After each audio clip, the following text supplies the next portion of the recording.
Hello class 9th के students. तो मैंने पिछली वीडियो में मैंने आप सभी को एक्सरसाइज 1.4 का क्वेश्चन 2 और 3 कराया था। मैं आज आप सभी के लिए एक्सरसाइज 1.4 का क्वेश्चन 4 और क्वेश्चन 5 लेकर आया हूँ। तो हमारा क्वेश्चन नंबर 4 है, represent root 9.3 on the number line. तो जो हमारा क्वेश्चन 4 है उसमें कह रहा है कि हमें रूट 9.3 को नंबर लाइन पर रिप्रेजेंट करना है। तो ऐसे क्वेश्चन हमने एक्सरसाइज 1.2 में किए थे, जहाँ पर हमने रूट 2, रूट 3, रूट 5 को हमने नंबर लाइन पर रिप्रेजेंट किया था। अब हमारे पास रूट 9.3 है, यानी कि इसमें डेसिमल वाले रूट आ गए हैं। अब इनको कैसे नंबर लाइन पे रिप्रेजेंट करें? देखिए, इनको भी रिप्रेजेंट करना बहुत आसान है। चलिए मैं आपको करके दिखा देता हूँ। देखिए, रिप्रेजेंट करने से पहले सबसे पहले हम एक 9.3 की लाइन सेगमेंट बना लेते हैं। चलिए 9.3 की लाइन सेगमेंट बना लेते हैं। यहाँ पर हम 0 से लेकर यहाँ पर ये मैंने 9.3 की लाइन सेगमेंट बना ली है। इसको हम ए और इसको बी बोल देते हैं। अब हम 1 सेंटीमीटर एक्स्ट्रा ले लेते हैं यहाँ पर।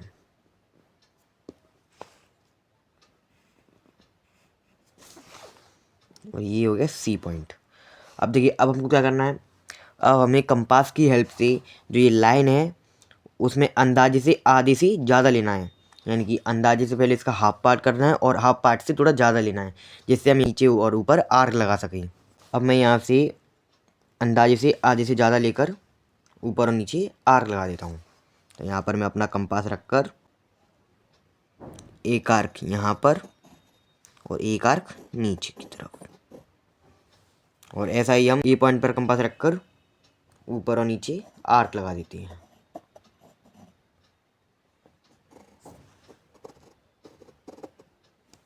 ये मैंने ये दोनों आर्क यहाँ पर लगा दिए हैं। अब इनको एक लाइन से जॉइंट कर देते हैं। ये मैंने एक लाइन खींच दी है। अब हमें क्या करना है, अब हमें सेंटर पर रखकर कंपास को एक सेमी सर्कल बना देना है। देखिए, यहाँ पर मैंने इस कंपास को सेंटर पॉइंट पे रखा, यहाँ से एक सेमी सर्कल बना दिया। अभी देखो, ये सेमी सर्कल तैयार हो गया है यहाँ पर। अब हमें क्या करना है, देखिए मैंने अभी तक 9.3 को नंबर लाइन पर रिप्रेजेंट करने के लिए क्या क्या किया। मैंने एक 9.3 की लाइन बनाई और 1 सेंटीमीटर एक्स्ट्रा ले लिया। उसके बाद मैंने यहाँ पर कंपास रखकर एक आर्क लगाया और यहाँ से कंपास रखकर एक आर्क लगाया ऊपर और नीचे। उसके बाद मैंने सेंटर पॉइंट पर कंपास रखकर एक सेमी सर्कल बना दिया। अब उसके बाद हमको बी पॉइंट पर 90 डिग्री का एंगल बनाना है। देखिए, हम एंगल दो तरीके से बना सकते हैं, एक प्रोट्रैक्टर की हेल्प से और एक कंपास की हेल्प से। तो मैं यहाँ पर आपको कंपास की हेल्प से बताऊँगा कि 90 डिग्री का एंगल कैसे बनाते हैं। अब इसमें आर्क लगा देते हैं। देखिए, बी पॉइंट पर कंपास रखकर हमें यहाँ से आर्क सेमी सर्कल पर आर्क लगानी है। और ये देखिए, यहाँ पर एक आर्क लग गई। अब जिस आर्क यहाँ से स्टार्ट हुई थी वहाँ पर एक आर्क लगा देनी है। ये आपका 60 डिग्री का एंगल बन गया। और यहाँ से लेकर सेमी सर्कल पर आर्क लगानी है। और जो आपका जी आर्क आई है वो ये आपकी 120 डिग्री का एंगल बन गई। और इसी आर्क से लेकर यहाँ पर एक आर्क लगा देनी है और ये आपका 90 डिग्री का एंगल बन गया। बस आप एक ये ध्यान रखना, आपने जितना कंपास यहाँ से लेकर यहाँ तक खोला है वहीं उतनी ही डिस्टेंस से आपको आर्क लगानी है। अगर आप इसको ज़्यादा डिस्टेंस से लगाओगे, कम डिस्टेंस से लगाओ, तो आपका 90 डिग्री का एंगल गलत बनेगा। और ये 90 डिग्री का एंगल बन चुका है। इसको हम डी बोल देते हैं। आर्क से लेकर बी पॉइंट तक एक सीधी लाइन खींच देते हैं और ये आपका 90 डिग्री का एंगल बन गया है। और जो आपका ये डिस्टेंस आया है वही आपकी रूट 9.3 है। आपको क्या करना है, अब आपको इस बी पॉइंट पर कंपास रखकर जो डिस्टेंस आई है इसको आपको कंपास में ले लेना है। मैंने यहाँ पर कंपास में से ले लिया है और एक यहाँ पर आर्क लगा देनी है और ये आपका रूट 9.3 है। अब बस ये स्केल से एक सीधी लाइन खींच देनी है और ये आपका रूट 9.3 है। देखिए, मैं आपको इसको चेक करके भी दिखा देता हूँ। देखिए, यहाँ से आप 0 लोगे, ये आपका क्या हो गया, 1 हो गया, ये आपका 2 हो गया और ये आपका 3 हो गया। ये 1, ये 2 और ये 3। देखो, ये आपकी बिल्कुल करेक्ट है क्योंकि ये 3 के बाद आ रही है। देखिए, रूट 9 की वैल्यू क्या होती है, 3, और रूट 9.3 है, यानी कि 9 से ज़्यादा है तो यहाँ से 3 से ज़्यादा होगी, तो 3 से ज़्यादा आई है और ये आपकी रूट 9.3 की वैल्यू है। और मैंने आपको रूट 9.3 नंबर लाइन पर रिप्रेजेंट करना सिखा दिया है। देखिए, मैं फिर से बता देता हूँ। सबसे पहले मैंने क्या किया, सबसे पहले मैंने 9.3 की लाइन सेगमेंट बनाई। उसके बाद मैंने 1 सेंटीमीटर ज़्यादा ले लिया। उसके बाद मैंने कंपास से अंदाजे से इस लाइन का आधा ले लिया और फिर मैंने कंपास से ऊपर और नीचे आर्क लगा दी, और जो आर्क लगाने के बाद मैंने एक लाइन खींची। उसके बाद मैंने सेंटर पे कंपास रखकर एक सेमी सर्कल बना लिया। उसके बाद मैंने बी पॉइंट से एक आर्क लगा दी सर्कल पर, जो कि 60 डिग्री का एंगल बन गया हमारा। उसके बाद मैंने इसी आर्क पर रखकर सर्कल से एक आर्क लगा दी, ये आपका 120 डिग्री का एंगल बन गया।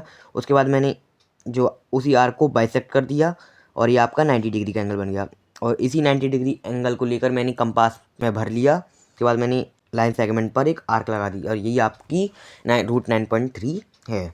और आपका जो क्वेश्चन 4 है वो एंड हो चुका है। अब आपका क्वेश्चन नंबर 5 है, रेशनलाइज द डेनोमिनेटर। इसका फर्स्ट पार्ट है 1/√7। ये मैंने आपको एग्जाम्पल में भी आए थे, मैंने तब भी कराए हैं, लेकिन मैं आपको उसको बता देता हूँ कि कैसे करते हैं। मैं एक बार फिर से बता देता हूँ। देखिए, जो हमारा डेनोमिनेटर होता है वो एक रेशनल नंबर होता है हमेशा, उसको हम मल्टीप्लाई ऊपर और नीचे कर देते हैं। उसके बाद वो हमारा डेनोमिनेटर रेशनलाइज हो जाता है। चलिए इसको करते हैं 1/√7। देखिए √7 डेनोमिनेटर है, तो इसका मल्टीप्लाई हम ऊपर और नीचे कर देंगे। √7 बन जाए √7 आ जाएगा, और √7 का मल्टीप्लाई 7 में होता है तो क्या आ जाएगा 7। और जो आपका आंसर है वो आ चुका है √7/7, और ये आपका आंसर है। और आपका फर्स्ट पार्ट कंप्लीट हो चुका है। अब आपका सेकंड पार्ट है 1/√7 माइनस √6। अब देखिए इसमें तो सिंपल था, अब इसमें तो प्लस माइनस की साइन आ गई। ये जब भी यूनिटर में प्लस या माइनस की साइन आ जाए तो हम उसका रेसिप्रोकल कर देते हैं। जैसे यहाँ पर माइनस है, तो जब हम इसका ऊपर नीचे मल्टीप्लाई करेंगे तो वो प्लस हो जाएगा। चलिए मैं आपको करके दिखाता हूँ। 1/√7 माइनस √6।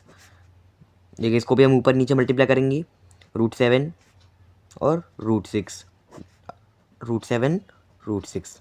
अब देखिए इधर माइनस का साइन है, तो उधर क्या बन जाएगा प्लस का। अगर इधर प्लस का होता तो हम दोनों तरफ माइनस का करते। ऊपर क्या आ जाएगा √7 प्लस √6, और नीचे क्या आ जाएगा √7 का स्क्वायर माइनस √6 का square is equal to 7 plus √6 upon में क्या हो जाता है, √7 का स्क्वायर 7 होता है, और √6 का स्क्वायर होता है 6। 7 माइनस 6, 7 प्लस √6 अपॉन 1, और 1 लिखने की जरूरत नहीं है, तो हम डायरेक्ट इसको लिख देंगे 7 प्लस √6, और ये आपका आंसर है। और आपका जो सेकंड पार्ट है वो कंप्लीट हो चुका है।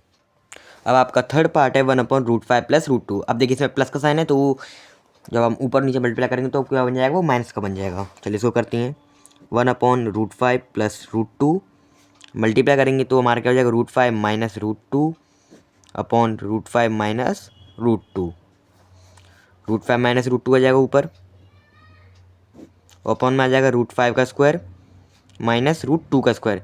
और हाँ, हमेशा ध्यान रखना कि डेनोमिनेटर में जब भी आएगा तो वो a² माइनस b² की फॉर्म में आएगा, हमेशा a² माइनस b² की फॉर्म में ही आएगा। तो हमारा क्या बन जाएगा √5 माइनस √2, और √5 का स्क्वायर होता है 5, और √2 का स्क्वायर होता है 2, 5 माइनस 2। और आपका जो फाइनल आंसर आएगा वो आ जाएगा √5 माइनस √2 डिवाइडेड बाय 3। और ये आपका थर्ड पार्ट कंप्लीट हो चुका है, और ये आपका आंसर है। अब आपका फोर्थ पार्ट है √7 माइनस 2। चलिए इसको करते हैं 1/√7 माइनस 2। मल्टीप्लाई किस में हो जाएगा √7 प्लस 2 में, डिवाइडेड बाय √7 प्लस 2। ऊपर क्या आ जाएगा √7 प्लस 2, नीचे क्या आएगा √7 का स्क्वायर माइनस 2 का स्क्वायर। √7 प्लस 2, √7 का स्क्वायर होता है 7, माइनस 2 का स्क्वायर होता है 4। फाइनल आंसर क्या आ जाएगा √7 plus 2 divided by 7 minus 4 equals to 3। तो आपका जो आंसर आ चुका है वो आ चुका है √7 प्लस 2 डिवाइडेड बाय √3, और ये आपका आंसर है। और आपका जो फोर्थ पार्ट है वो कंप्लीट हो चुका है। जो क्वेश्चन 5 था वो कंप्लीट हो चुका है। आज की वीडियो में मैंने आप सभी को एक्सरसाइज 1.4 के क्वेश्चन 4 और क्वेश्चन 5 करा दिए हैं, और जो आपकी एक्सरसाइज 1.4 है वो कंप्लीट हो चुकी है। अब मैं आपके लिए नेक्स्ट वीडियो में एग्जाम्पल लेकर आऊँगा। वीडियो अच्छी लगी इसे लाइक करो, सब्सक्राइब करो, शेयर करो, और अगर कोई डाउट रह गया हो तो कमेंट सेक्शन में बता देना। Thank you.